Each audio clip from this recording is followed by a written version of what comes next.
The next article I wanted to look at is titled Prophet Jeff Jansen Claims the U.S. is Under Martial Law as the Military Prepares to Remove Biden and Reinstate Trump. This is on rightwingwatch.org by Kyle Mantilla. So let's give it a read and see what it says. Right-wing preacher Jeff Jansen, founder of Global Fire Ministries International in Murfreesboro, Tennessee, is among the various self-proclaimed prophets who guaranteed that Trump would win the 2020 election and serve a second term. Jansen, like many other prophets, still refuses to accept that his prophecies were wrong, even though President Joe Biden has been in the White House for over a month. And if you remember, we talked about a clip recently with Kat Kerr, where she also claimed that Trump was in control of the military and still the president, or the president in heaven, or whatever other nonsense. So let's keep reading. Jansen, who recently prophesied that Trump will be back in office by June at the latest, appeared on the Elijah Streams YouTube channel Tuesday, where he proclaimed that Trump is recognized as the legitimate president in heaven and that the U.S. is currently under martial law as the military prepares to remove Biden from office and reinstate Trump. So let's watch this clip of Jeff Jansen and see what he had to say for himself. So just because January 20th came and went, and President Trump, we all know that, the election was fraud. Everybody, heaven knows, you can't substantiate something in the natural that's fraudulent like this. It's not validated or recognized in the spirit world. And who tells us if it's validated in the spirit world or not? Is that you? Are you the one who tells us whether or not it's valid in the spirit realm? This seems a little suspicious to me. You can't substantiate something in the natural that's not validated in the spirit realm. And so that was, this whole election is still going. And as a matter of fact, it's not going. It's just being looked at. And it's being looked at right now. I'm not afraid to say it. We're under military tribunal. The guy seems to be stumbling a little bit. And I can't fault him for that, because I stumble when I'm live all the time. It's pretty rough sometimes. So not going to pick on him for that. That happens. But I wonder if he really believes the things that he's saying here. Is he really telling us that the U.S. is under the control of Trump and that we're under investigation by a military tribunal? What does he mean by that? It's just being looked at. And it's being looked at right now. I'm not afraid to say it. We're under military tribunal. The military is in charge of our nation right now. And there's some people that might not like that. Well, you'll see. It's okay. In what way is the military under control of the country right now? In what way? How so? Because Biden is ordering the military to do things right now. Like just recently, he ordered the military to do something in Syria that I don't want to get into, but which I disagree with if you come across that news. Biden is directing the military to do things currently. Just the other day he did. In what capacity is the military in control of this entire country? You can't just say that shit. Give me some evidence, anything. I'll take fucking anecdotes. Anything at all.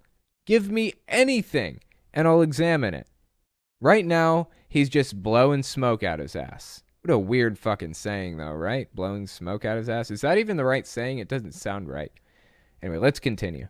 Can I say this? Whether it's true or not, wouldn't it be good news if it was true? Because it means that the guy who's not all there, literally not all there, does not have his finger on the button or can't get his finger on the button. Nothing to do with that. There is no evidence that Biden is suffering from dementia or some other thing. I haven't seen a lick of evidence for it. Biden has a stutter, and he has had a stutter since he was a child, and he has worked a lot to correct that stutter. But honestly, stutters are with you for your entire life. Let's keep listening. Nothing to do with that. The last line of defense in our Constitution, if the courts cannot legitimize or if the courts will not recognize or look at certain things, and it goes to the House of Representatives and the House can't handle it, and it gets kicked back to the courts, and the court, like we're at right now. That's not where we're at right now. That's not where we were ever at. The court systems decided on this shit. They shot it down. They dismissed the cases. The Supreme Court refused to hear certain cases, but those cases were adjudicated in the court system, just not the Supreme Court, not the federal Supreme court. The courts couldn't just not decide. That wasn't the issue. The courts decided on these 60 cases that Trump brought out, and they shot him down in almost every single case. Let's keep listening. The courts can't figure it out. If we get to a point where we can't figure it out, we figured it out. It was already figured out. Written in our Constitution. This goes back to the letter of the law of the Constitution. It comes down to the military will take control temporarily until order is restored. I think what he's talking about here is a constitutional crisis where we get ourselves in a situation where the Constitution is basically giving us contradicting directives or whatever. I think that's what he's implying here, that we're in a constitutional crisis. The fact is, we are not in a constitutional crisis. All of this has already been adjudicated in the court system. We already have an answer, and that is why Biden held his hand up and put the other on a Bible and made his little oath on January 20th. He is the president, whether you like that or not. I know you don't.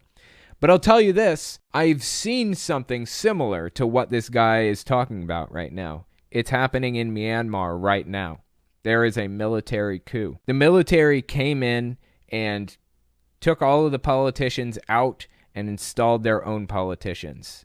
They installed their own leaders and cut off internet access in some places and cut down like protests and protesters and everything. It's a big, ugly mess.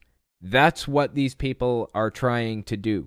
That's what Jeff Jansen wants, is a military coup. That's what he's trying to justify by saying we're in a constitutional crisis. He's trying to justify a military coup in the United States, tantamount to the Myanmar coup. Let's keep listening. Is restored in our nation. And they are not Democrats or Republicans. They could care less. They don't answer to anybody. They don't answer to a Supreme Court. They're talking about the military here. Answer to, a would-be elect. They don't answer to anybody. They take control of the republic to figure out the mess. And once they figure it out, once they come to a conclusion based upon their own information, then they will restore power and order back to the people. That's their job, and that's the last line of defense. And quite frankly, Steve, you know what's going to happen. Honestly, I'm not sure where it says that in the Constitution. I haven't seen a word about that. Either way, we should not want that. We shouldn't want that to happen. It gets ugly. We've seen this kind of thing happen through history, and it's ugly every fucking time. And aside from that, we're not in that situation. We aren't in a constitutional crisis. We aren't in a situation that needs to be resolved by the military.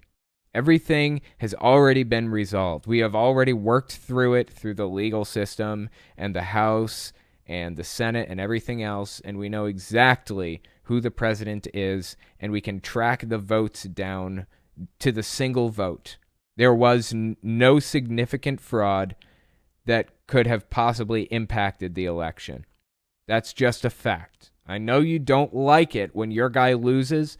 That's just what it is, brother. So that's the end of the video. There is an article that goes along with it on the Friendly Atheist website by Hemant Mehta. So let's read the article. The title is Christian Prophet, the Military Will Soon Reinstate Trump as President. Self-proclaimed Christian prophet Jeff Jansen of Global Fire Ministries International said earlier this month that Donald Trump was still president and would return to the White House by this summer. Specifically, he said March, April, May, or June. And he started in March because he buys into the conspiracy that the government is actually a corporation and has been since the end of the Civil War. And Trump is going to be inaugurated on the old inauguration date of the old U.S. government before it was a corporation of March 4th. Obviously, that's not going to happen, but I'm going to just take endless enjoyment from watching him squirm after March 4th. Anyway, let's keep reading. He's still perpetuating that lie now, bringing martial law into the picture. This is a quote from the video we just watched. This whole election is still going. I'm not afraid to say it. We're under military tribunals. The military is in charge of our nation right now. Once they come to a conclusion based upon their own information, then they will restore power and order back to the people. That's their job, and that's the last line of defense. And quite frankly, Steve, you know that's going to happen. This is Hemant Mehta speaking. The election is over. Trump lost. The inauguration happened. The military is under control of Joe Biden. And some Christian prophets just can't bring themselves to accept reality. The good news is that their delusions keep their followers calm. If Trump will eventually regain power, all the more reason to just stay home and do nothing. Just let God handle it. Maybe next time they won't even bother to vote. That's a pretty good point. They are keeping their people calm, but I honestly wonder if it's even possible for somebody like Jeff Jansen to whip enough people into a blood frenzy to cause real damage. Donald Trump obviously has that power and exercised that power on January 6th. We saw it happen. So Donald Trump can do it, but could somebody like Jeff Jansen? Could somebody like Kat Kerr? I don't know. I don't think one individual pastor could do it. I will tell you what one individual pastor could do, though, like Jeff Jansen or Kat Kerr or Robin Bullock or whoever else. They do have the power to inspire a stochastic event. They have that power, and I'm honestly very surprised it hasn't happened already. Stochastic is the idea that some event is going to happen somewhere and can't be predicted, based on the fact that these people are demonizing people and whipping others into a blood frenzy, trying to get them angry enough to do something. With enough time and a big enough audience, it's inevitable that one of those people, one of those audience members, is going to take matters into their own hands and do something crazy. That's what stochastic is, and it's only a matter of time before we see something like that happen.